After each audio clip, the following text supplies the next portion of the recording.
जैसा कि अभी आप लोग भी देखे होंगे कि हम लोग 2002 से ही कह रहे थे कि भाई जब चुनाव भारत निर्वाचन आयोग के माध्यम से निरंतर चुनाव हो रहे हैं, त्रिस्तरीय पंचायत चुनाव आते हैं तो वोटर लिस्ट बदल जाता है, विधानसभा आते हैं तो वोटर लिस्ट बदल जाता है, तो हम लोग चुनाव की एकरूपता की बात 2002 से ही लगातार कर रहे थे। और मैं धन्यवाद देता हूं आप सब लोगों पत्रकार साथियों के माध्यम से आवाज ये दिल्ली सरकार तक पहुंची और निर्णय लेने का काम किया गया कि वन नेशन वन इलेक्शन की जो बात सरकार ने कहा कि ये होना चाहिए, पक्ष और विपक्ष सभी लोग सुर में सुर मिला करके इसकी सहमति भी देने का जो अभी काम चल रहा है। मेरा मानना यह है कि अगर वन नेशन वन इलेक्शन हो सकता है तो सबसे पहले, क्योंकि व्यक्ति या परिवार या समाज के विकास की प्रथम सीढ़ी है शिक्षा, तो क्यों ना देश स्तर पर वन नेशन वन एजुकेशन की मांग की जाए। सुहेलदेव भारतीय समाज पार्टी अपने इस दिल्ली विधानसभा के चुनाव से यह मांग पूरे देश तक अपनी आवाज को बुलंद करेगा कि अगर वन नेशन वन एजुकेशन हो सकता है तो वन नेशन वन इलेक्शन हो सकता है, तो वन नेशन वन एजुकेशन भी होना चाहिए, जिससे कि चाहे गरीब का लड़का हो चाहे अमीर का लड़का हो, दोनों लोगों को पढ़ाई एक प्रकार की मिल सके। इसके साथ साथ सुहेलदेव भारतीय समाज पार्टी आने वाले अपने जो 5 तारीख को मतदान होगा, तो जिस प्रकार का रुझान निचले स्तर तक दिख रहा है, हमारे माननीय प्रदेश अध्यक्ष धर्मवीर जी ने जो प्रयास किया है, लोग जनता के बीच में जाके वादा कर रहे हैं कि हम आपके नाले की सफाई कर देंगे, हम आपके गली की सफाई रखेंगे, पानी शुद्ध पहुंचाएंगे। अभी वो इस बात को कह रहे हैं, लेकिन इन सबसे परे, इन सबसे अलग हट करके हमारे प्रत्याशी उस काम को करके भी दिखा रहे हैं। और हमारे प्रत्याशियों के द्वारा जो कार्य किए जा रहे हैं, कहीं न कहीं जनता उस पर विश्वास कर रही है और जनता का ही विश्वास हमारे प्रत्याशियों को जीत दिलाएगी। और हमारे प्रत्याशी जनता के बीच में जाकर के यह भी बात रख रहे हैं जो जनता की तरफ से आ रहा है, खास करके महिलाओं की तरफ से, क्योंकि सुहेलदेव भारतीय समाज पार्टी महिला अधिकार की पक्षधर है और महिलाओं के अधिकार को सुरक्षित करने के लिए, उनको व्यवस्थित रखने के लिए, जिस चीज से महिलाएं बहुत दुखी रहती हैं, पीड़ित और परेशान रहती हैं, वो है शराब। हम लोग पूरे देश में शराब बंद कराना चाहते हैं। शराब बंद करा करके शराब उत्पादन में जो पैसा लगता है, उस पैसे का प्रयोग बच्चे और बच्चियों की पढ़ाई लिखाई पर हम लोग कराना चाहते हैं। हमारे प्रत्याशी जो जीतेंगे, वो जीत करके जब सदन में जाएंगे तो शराबबंदी की मांग करेंगे, जिस प्रकार से हम लोग उत्तर प्रदेश में शराबबंदी की मांग कर रहे हैं और उत्तर प्रदेश में शराबबंदी की मांग कर रहे हैं। मध्य प्रदेश इसको लागू कर दिया, बिहार में लागू हो गया, गुजरात में हो गया, पांडिचेरी में हो गया।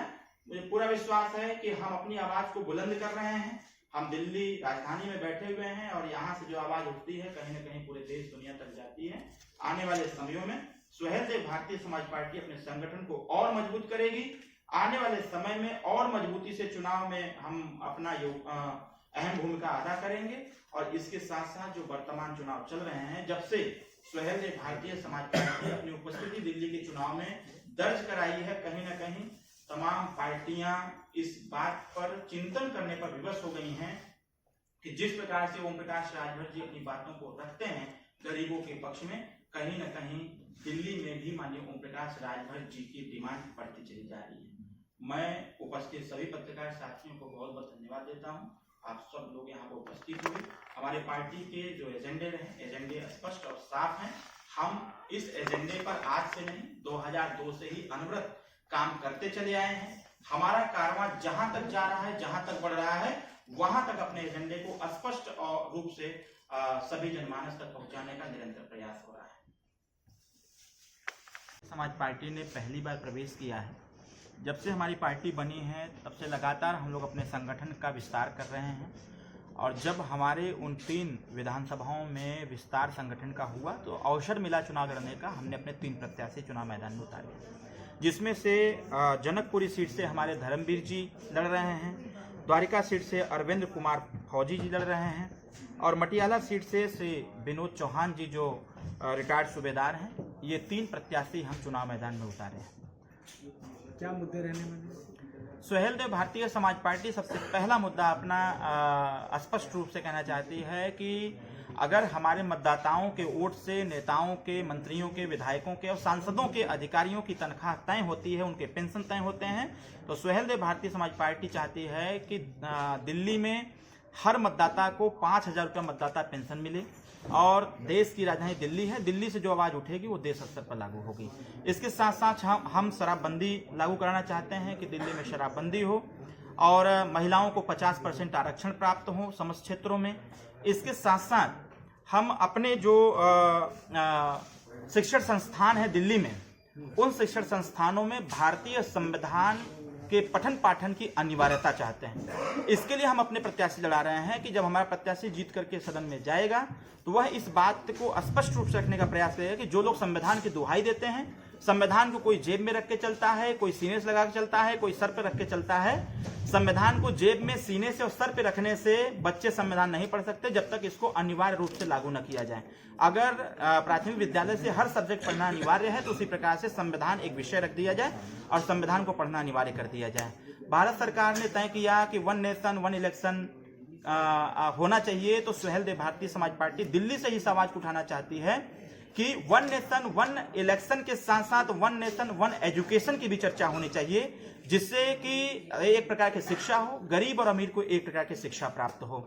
इसके साथ साथ सुहेलदेव भारतीय समाज पार्टी अपने एजेंडे को जो दिल्ली में लेके चल रही है, उस एजेंडे में एक यह भी एजेंडा है कि हम उत्तर प्रदेश में दिल्ली में वृद्धा पेंशन जो है, वृद्धा पेंशन वह हम 2500 रुपया करना चाहते हैं, क्योंकि उत्तर प्रदेश में 1200 हम लोगों ने पहुंचा दिया है। दिल्ली राजधानी है देश की, जब दिल्ली से 2500 रुपया पेंशन मिलेगा तो पूरे देश में लागू होगा।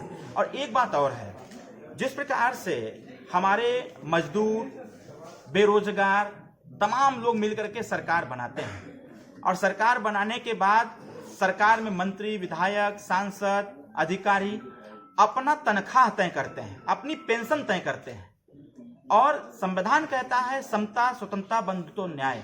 अगर जनता के वोट से, गरीबों के वोट से, मजदूरों के वोट से लोगों की तनख्वाह तय होती है, तो हमारा मानना यह है अगर सबकी तनख्वाह बढ़ सकती है तो दिल्ली के मजदूरों की भी मजदूरी 3 गुना होनी चाहिए, जिससे वो अपनी गरीबी दूर कर सके, अपनी व्यवस्थाओं को समुचित तरीके से चलाने की व्यवस्था बने। सर, मेरा एक सवाल है आपसे कि आपकी पार्टी का कोई कैंडिडेट जीत के आता है, क्या किसी को समर्थन देंगे कि इंडिपेंडेंट रहेंगे? नहीं देंगे किसी को समर्थन। जो हमारी बात मानेगा, जो हमारे एजेंडे पर काम करेगा, उस पर विचार किया जाएगा। अभी जी अब की बार दिल्ली में सबसे ज्यादा मुद्दा जी हैं जो रिटायर्ड फौजी हैं, और मटियाला सीट से श्री विनोद चौहान जी हैं जो रिटायर्ड सूबेदार हैं। इन 3 सीटों पर हमने कंसंट्रेट किया है और इन 3 सीटों पर हम लंबे समय से काम भी कर रहे हैं। अभी हमने एक चुनावी जनसभा में करके आ रहा हूं, जिस प्रकार से लोगों ने जन समर्थन दिया उससे स्पष्ट होता है कि संगठन हमारा काम कर रहा है और हम बेहतर प्रदर्शन करेंगे, अपने प्रत्याशी को जिता करके दिल्ली की पंचायत चुनाव। मैं पहली बार चुनाव लड़ रहा हूं और पहली बार चुनाव लड़ रहा हूं, बल्कि दिल्ली में हम संगठन का विस्तार निरंतर करते रहे हैं, जन चौपाल, सभा, जनसभा करते रहे हैं, प्रेस कॉन्फ्रेंस भी करते रहे हैं। हमें जब लगा कि अब चुनावी मैदान में उतरना चाहिए, हमने अपने प्रत्याशी को देखिए। सुहेलदेव भारतीय समाज पार्टी तो सबसे पहले अपने जितने ये तीनों क्षेत्र हैं वहां अपने संगठन का विस्तार किया है। उन 3 क्षेत्रों की जो छोटी छोटी समस्याएं आई हैं, निकल करके सामने आई हैं, उन समस्या जहां तक हमारे प्रत्याशी गए हैं, समस्याओं को नोट डाउन किए हैं और जो इनके स्तर तक सुहेलदेव भारतीय समाज पार्टी के माध्यम से जो भी व्यवस्थाएं पहुंचानी थी, उन समस्याओं के समाधान के लिए हम प्रत्याशियों के माध्यम से उन समस्याओं का समाधान भी कराए हैं। हमारा मानना यह है कि हम अपने इस 3 विधानसभा पर जो फोकस किए हुए हैं, इन 3 विधानसभाओं की छोटी से छोटी समस्याओं पर फोकस कर रहे हैं और हमारे प्रत्याशी जनमानस को यह विश्वास दिला रहे हैं, अगर आपका आशीर्वाद आने वाले 5 तारीख को चुनाव निशान छड़ी का बटन आपने दबाया और चुनाव जीते, तो यह 3 विधानसभा सीट कहीं न कहीं एक नजीर पेश करेंगी कि प्रत्याशी हमारा विधायक कैसा होना चाहिए।